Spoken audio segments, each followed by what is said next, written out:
하나님께서 오늘 밤 우리에게 주신 말씀 함께 보겠습니다. 우리 교회에게 오늘 주신 말씀은 요한 1서 1장 7절에서 9절 말씀입니다. 요한 1서 1장 7절에서 9절 말씀입니다.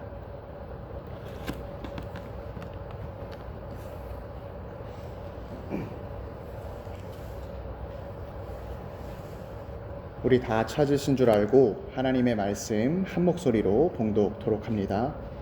그가 빛 가운데 계신 것 같이 우리도 빛 가운데 행하면 우리가 서로 사귐이 있고 그 아들 예수의 피가 우리를 모든 죄에서 깨끗하게 하실 것이요 만일 우리가 죄가 없다고 말하면 스스로 속이고 또 진리가 우리 속에 있지 아니할 것이요 만일 우리가 우리 죄를 자백하면 그는 미쁘시고 의로우사 우리 죄를 사하시며 우리를 모든 불의에서 깨끗하게 하실 것이요.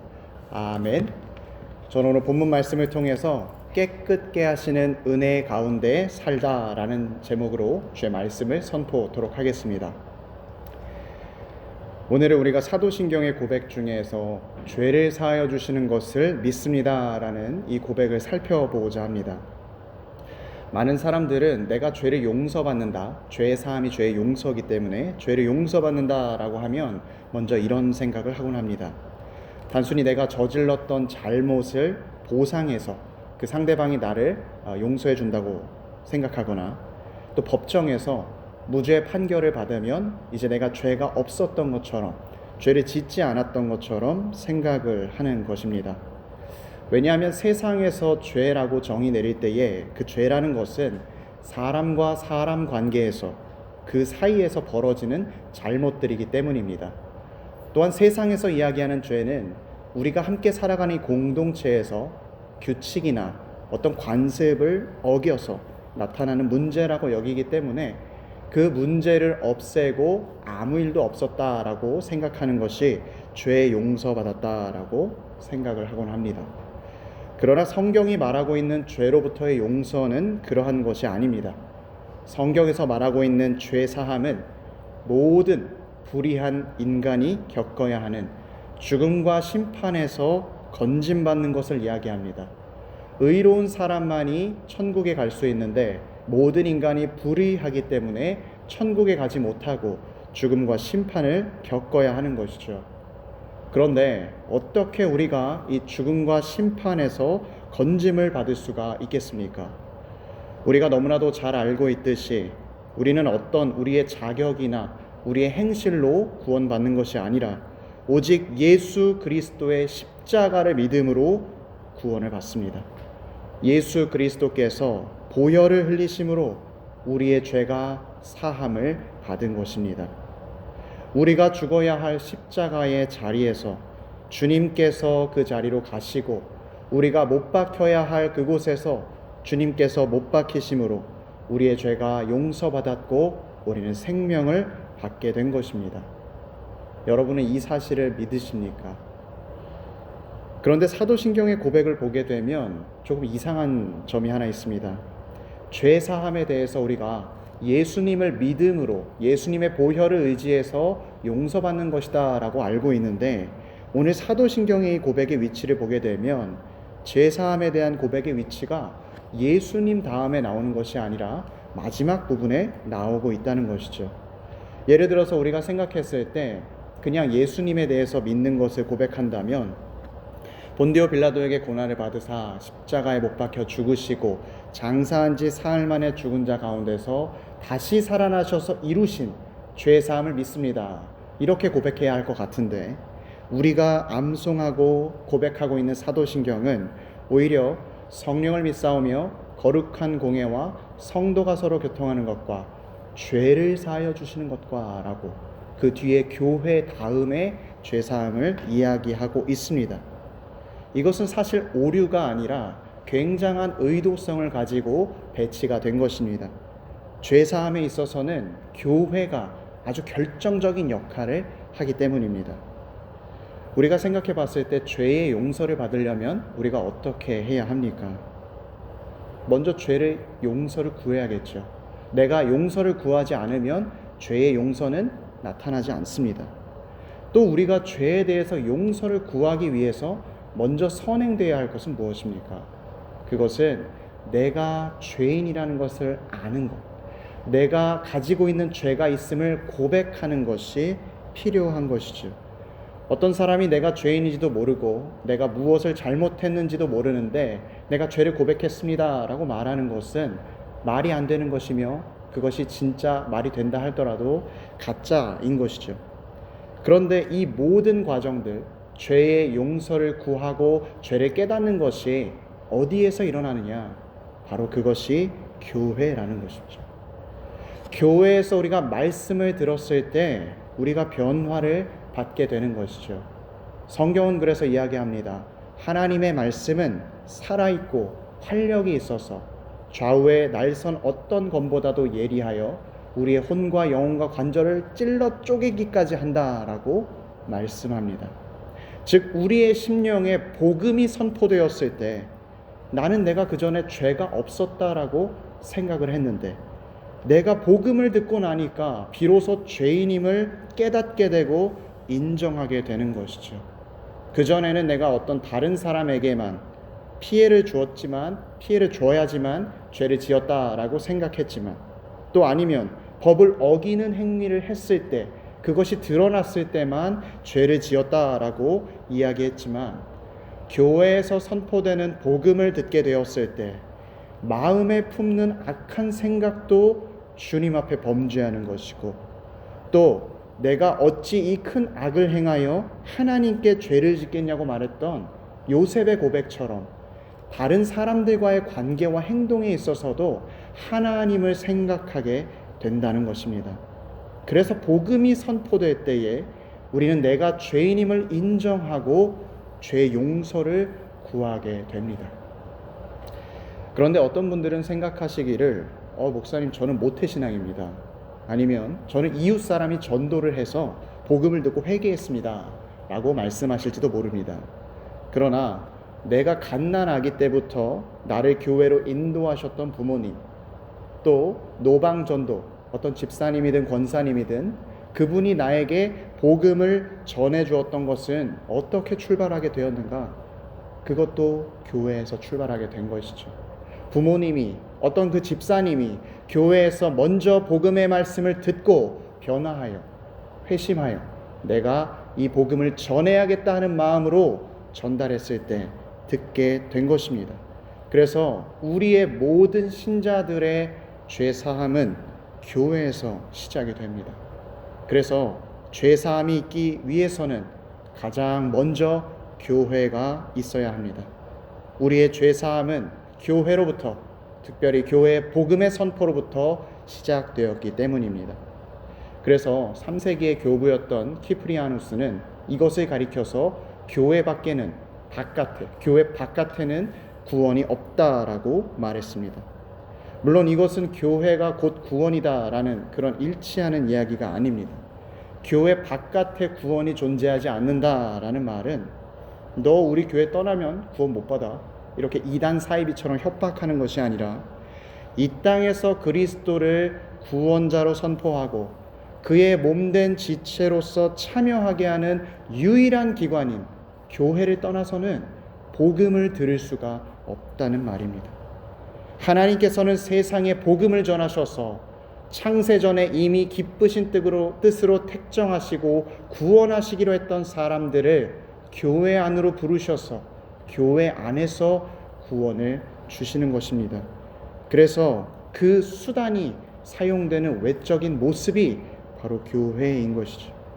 그래서 우리는 죄사함과 교회를 뗄래야 뗄 수가 없는 것입니다. 오늘 본문의 7절의 말씀이 이 사실을 자세하게 설명하고 있습니다. 그가 빛 가운데 계신 것 같이, 여기서 그는 예수 그리스도를 의미하는 것이지요.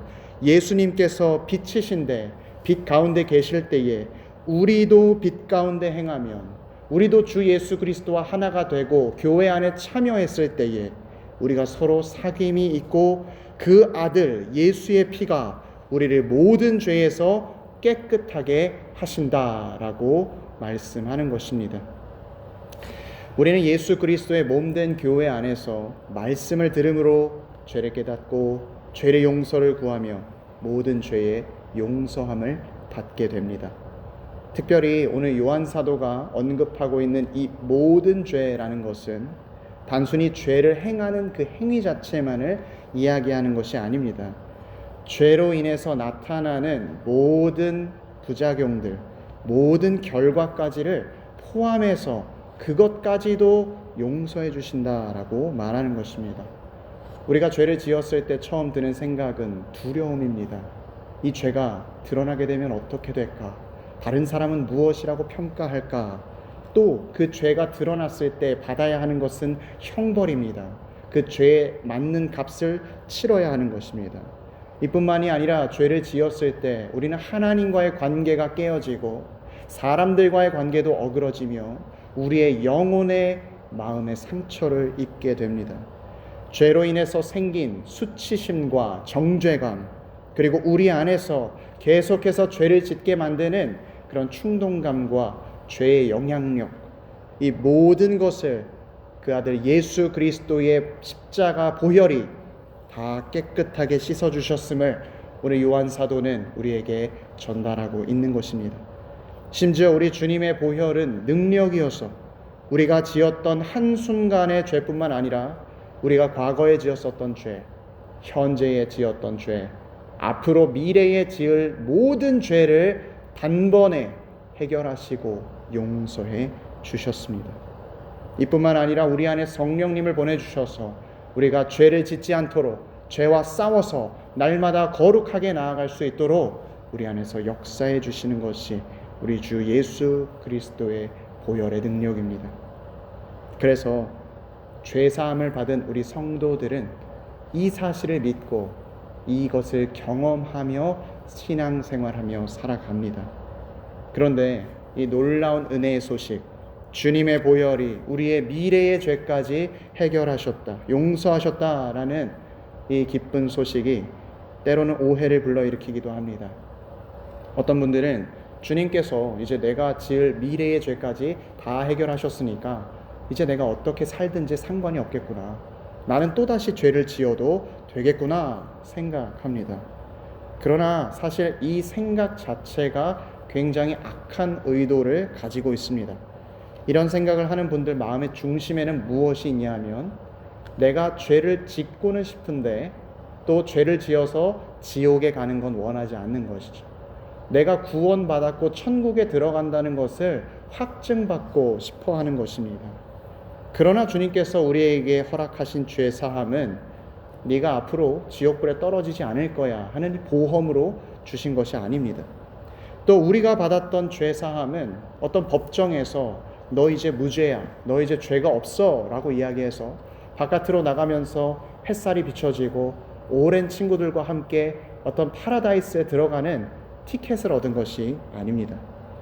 오히려 우리가 받은 죄 사함은 하나님과 깨어진 관계가 회복되므로 하나님과 교제하고 그분으로부터 은혜와 모든 좋은 것들을 공급받으며 이 땅에서부터 감사함으로 천국 갈 때까지, 그리고 천국에서도 기쁨으로 살아가는 전 과정입니다. 미래에도 죄의 용서를 받았으니, 내가 미래에 짓는 죄도 용서받았으니 또다시 죄를 짓겠다라고 생각할 수 있는 것, 이 생각 자체가 이미 죄 사함에 대한 의미를 모르고 있는 것입니다. 우리가 받은 구원은 죄로부터의 해방입니다. 가난이나 기근이나 어떠한 정치적 갈등에서 해방이 아니라 죄와 죽음에서부터 해방된 것이 우리 주님께서 우리에게 주신 구원입니다. 그런데 또다시 죄로부터 해방된 자가 또다시 죄를 짓고 싶다라고 말하는 것은 실질적으로 죄에서 해방된 적이 없다라고 볼 수 있는 것이죠. 진정으로 죄 사함을 받은 사람은 용서받은 뒤에 변화합니다. 죄를 바라보는 시선이 달라집니다. 더 이상 죄가 싫고 죄가 있을 때 괴롭고 죄를 미워하게 됩니다. 마치 집을 나갔던 탕자가 평상시에는 잘 살다가 돈이 다 떨어지고 돼지의 주염 열매를 먹으면서 내 인생이 왜 이렇게 되었는가, 아버지께로 돌아가자라고 했을 때 아버지의 품에 안겨서 이제 모든 것이 회복되었다라고 생각할 때, 그래 오늘 한 끼 먹었으니까 이제 내일부터는 다시 돼지우리로 돌아가야겠다라고 생각하지 않는다라는 것이죠. 오히려 그동안 죄의 거짓의 약속에 속아서 나의 모든 인생이 낭비되었고 내가 살았던 것이 허비되었다는 것을 굉장히 생각할 때마다 후회와 아쉬움이 남습니다. 또 내가 죄로 인해서 잘못된 결정들을 했던 것을 생각하며 화가 나고 이제 그렇게 하지 말아야겠다라고 생각을 하게 됩니다. 그래서 진정 죄사함을 경험한 사람은 더 이상 죄를 짓지 않겠다 회심합니다. 용서받고도 또다시 죄를 짓고자 생각하는 사람은 아직도 주님의 죄사함의 은혜를 다 깨닫지 못한 것이죠. 그런데 문제는 무엇입니까? 우리가 분명히 죄사함을 받았고 우리가 그것을 믿는데도 불구하고 죄를 미워하고 죄를 짓지 않겠다라고 결심해도 우리의 삶에는 여전히 연약하여 죄에 넘어질 때가 있다는 것이죠. 이것이 우리의 한계요 연약함입니다. 우리가 죄를 지었을 때 그때 우리가 느끼는 감정은 단순히 죄책감이 아니라 너무나도 큰 두려움입니다. 하나님이 더 이상 나를 사랑하시지 않으면 어떡할까? 내가 하나님 앞으로 다시 나아갈 수 있을까? 하는 그런 두려움이 드는 것이죠. 마치 아담이 선악과를 먹고 난 이후에 동산나무에 숨었다라고 말하는 것처럼 하나님 앞에 나아가는 것을 두려워하게 되는 것입니다. 사랑하는 피스메이커 교회 여러분, 우리가 이때 어떻게 해야겠습니까? 매번 죄를 미워하지만 연약하여서 죄 안에 거할 수밖에 없는 우리의 그 비참한 인생 가운데 우리는 어떻게 살아가야 하겠습니까? 그때 9절 말씀은 우리에게 권면합니다. 너희의 죄를 자백하라. 이것은 죄를 지었을 때 단순히 내가 죄를 지었습니다 인정하는, 객관적으로 인정하는 태도가 아닙니다. 자기의 죄를 시인하고 죄 지은 자기의 모습을 애통해야 할 것을 요구하는 것입니다. 내가 죄를 지어서 일어난 결과가 무엇입니까? 나의 생명보다 귀하신 예수 그리스도, 내가 가장 사랑하는 예수 그리스도께서 나의 죄 때문에 십자가에 못 박혀 돌아가셨는데 내가 그 죄를 또다시 짓게 되다니 내가 어떻게 그럴 수 있겠는가 슬퍼하고 괴로워할 것을 이야기합니다. 마치 세리가 자기의 모습을 너무나도 수치스러워하고 부끄러워해서 성전에 나가지도 못하고 또 감히 하늘을 바라보지 못하고 가슴을 치며 얘기하길 주님 불쌍히 여기소서 나는 죄인으로소이다 라고 말하는 것과 같은 것이죠. 그런데 놀라운 것은 세리가 그런 고백을 했을 때에 말씀은 증거하길 그가 의롭다함을 받고 내려가 집으로 돌아갔다라고 증거하고 있습니다. 하나님께서 찾으시는 진정한 회개에는 외적으로 옷을 찢는 경건함이 아니라 마음을 찢고 상하고 통회하는 심령으로 주님 앞에 나아가서 엎드리는, 애통해하고 자기 죄를 자백하는 그 심령을 찾고 계신 것입니다. 주님께서는 그 기도를 들으시고 죄를 사하여 주십니다. 오늘 9절의 말씀도 우리에게 동일한 소망을 약속하고 있습니다. 만일 우리가 우리 죄를 자백하면 그는 미쁘시고 의로우사 우리 죄를 사하시며 우리를 모든 불의에서 깨끗하게 하실 것이요. 아멘. 여기서 말씀은 주님에 대해서 두 가지를 이야기합니다. 먼저는 미쁘시다라는 표현입니다. 미쁘시다라는 뜻은 변함이 없고 늘 여전하게 신실하시다라는 말입니다. 우리가 하나님 앞에 죄를 짓지 않겠다라고 약속했을 때 우리는 약속을 지키지 못했지만 하나님은 신실하게 약속을 지키셨고 우리가 약속을 어겼다 할지라도 하나님은 약속을 지켜주시는 분이다라고 하는 것이죠. 심지어 하나님의 미쁘심에는 제한이 없습니다. 하나님은 오래 참으시는 분이십니다. 베드로 사도가 예수님 앞에 질문했을 때 형제가 죄를 범했을 때 내가 몇 번이나 용서해야겠습니까? 7번이면 됩니까? 라고 물어봅니다.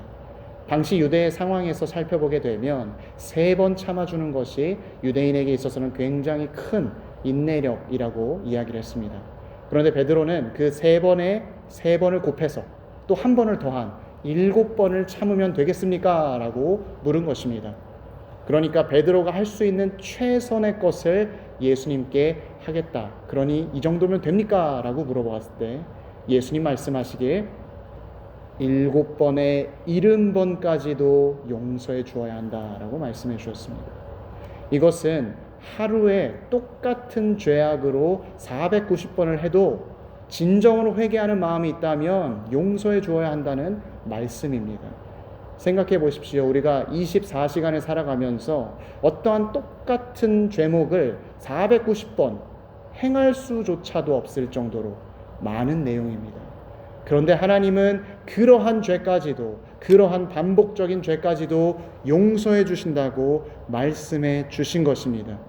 자기 죄를 자백하고 회개하는 자에게 주님은 미쁘셔서 죄 용서를 허락해 주십니다. 그런데 여기서 더 중요한 것은 의롭다라는 표현입니다. 하나님께서는 의로우셔서 우리의 죄를 사하여 주십니다. 사실 우리가 생각해 보았을 때에는 의로움이 정말로 나타나려면 정해진 형벌대로 죄를 지었으면 그 죄의 값을 치르게 하는 것이 의로움이라고 느껴지는데 어째서 하나님께서 죄인을 용서하는 것이 의롭다라고 말할 수가 있는가? 여기에 우리 주님의 십자가가 있는 것입니다. 의로우신 하나님은 우리 죄를 그냥 못 본 척 넘어가시는 분이 아니십니다. 오히려 우리가 받아야 할 그 형벌을 예수 그리스도께서 십자가에서 대신 받으심으로 우리가 회개할 때에 이미 우리가 지었던 죄에 대한 값이 다 치루어졌음을 말씀해 주시고 또 하나님의 의가 만족되었음을 확인해 주시는 것이죠. 그래서 하나님께서는 우리가 죄를 자백하고 나아갈 때 미쁘시고 의로우사 우리의 죄를 사해 주시는 분이신 것입니다. 하나님께서는 의를 희생시키시는 분이 아니라 오히려 십자가에서 이루신 의와 사랑을 우리가 회개할 때에 완성시켜 주십니다. 그래서 우리 신자의 삶은 죄사함으로 시작해서 날마다 죄의 용서를 구하고 죄사함을 받는 용서의 삶입니다.